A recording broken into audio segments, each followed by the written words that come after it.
Well, welcome everybody. Thanks for coming this evening, even in the storm.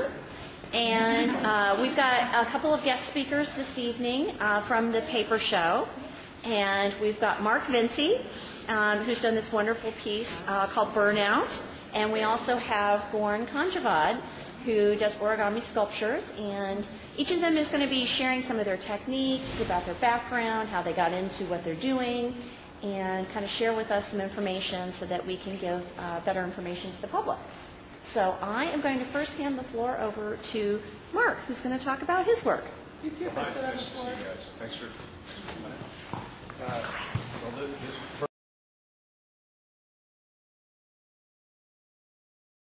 Burnout is a part of a series called Remnants of Movement, and that series is been ongoing since about 2001 for me. But the paper is the latest incarnation of that series of pieces.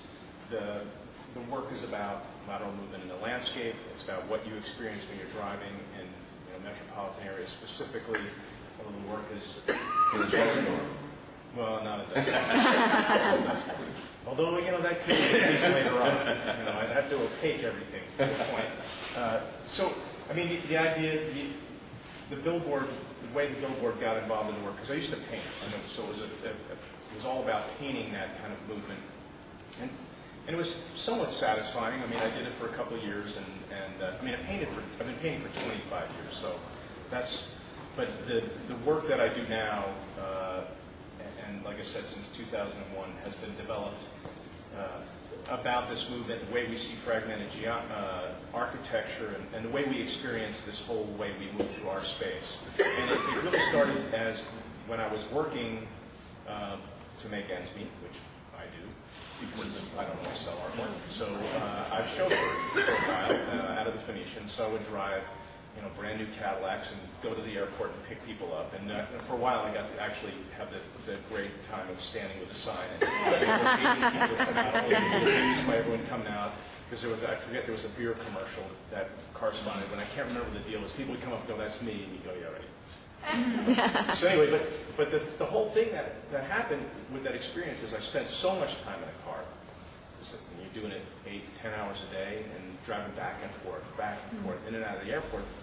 And really what caught my attention was when I moved through the airport, and I was moving in and out of the airport, especially through the terminals, because it's all that glass where you're walking by and you're seeing fragments of the city, and you're seeing fragments of, but you're moving, you're like whipping through, because obviously you got to meet somebody or you're in a hurry. So that I started to understand, what I was interested in, and then try to develop that visually. But then how do you paint that? How do you capture the essence of that movement?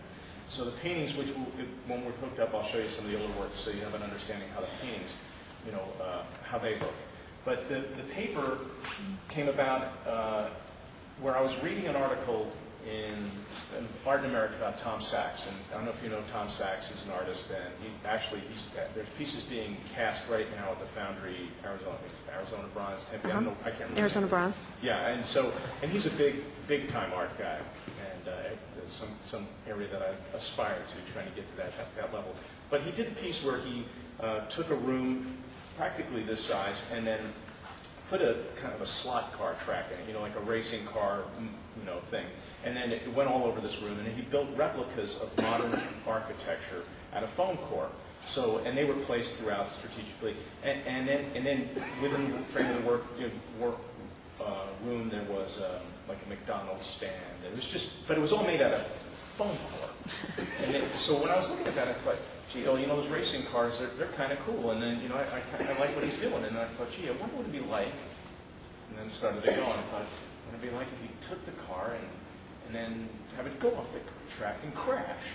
Thought, gee, that's kind of cool, but that's not so good. And I thought, well, what if you put paint all over it and then crashed it? And then